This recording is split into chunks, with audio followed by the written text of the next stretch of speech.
শুধু দিয়ে দেই। এই খাবারগুলা সামনে নেওয়া দরকার। হুন্ডাগুলা সরাই দিতে হবে।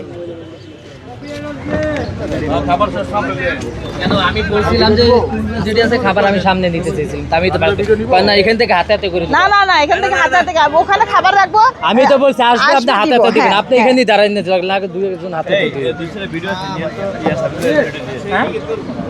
হুন্ডাগুলা কাট দেন তো, হুন্ডাগুলা সরাই দেবেন তো। টেবিল সহ খাবার ওইখানে নিব, ওখান থেকে দিব। আমি এখানে আসবো, আবার নিয়ে যাব, আবার এখান থেকে নিয়ে যাবো। হ্যাঁ হ্যাঁ, আর যে পাতিলেরগুলা এগুলো তো আলাদা থাকবে না, আলাদা করে রাইখা যে কটা দেওয়ার ওই কটা ওখানে নিয়ে ওখান থেকে দিয়ে দিই। হ্যাঁ ও আছে, ওগুলো ভিতরে আছে। কোন মাদ্রাসার বা কোন মসজিদের বলছেন? না মাদ্রাসা তো বলিনি।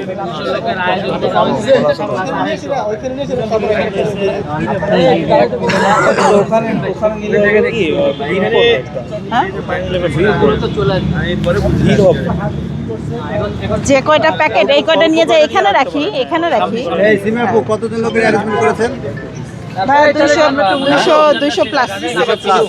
আজকে আয়োজন করেন নতুন থেকে আজকের জন্যই না? জি ঠিক আছে আপু রেডি? ঠিক আছে। আচ্ছা এই পাশে দাঁড়ালে ভালো।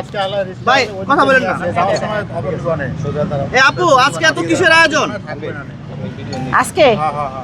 আজকে আয়োজন হচ্ছে রমজান মাস, তো আমার ইচ্ছা যে হচ্ছে গরিব দুঃখী মানুষদের একটু ইফতারি করাবো, এই জন্যই আজকের এই আয়োজন। কতজন মানুষের জন্য আয়োজন করছেন? 200 প্লাস। এই রাস্তাতে কিন্তু আমি তো দাঁড়াইতেই পারি। এই খাবারগুলো কারা কারা পাবে? দাঁড়াইতেই দেব। খাবারগুলো পাবে হচ্ছে ওই যে অসহায় মানুষরা। খাবারগুলো পাবে যারা পথচারী আছে। হ্যাঁ সেটা বলতেছি তো। রেডি 1 2 যাই।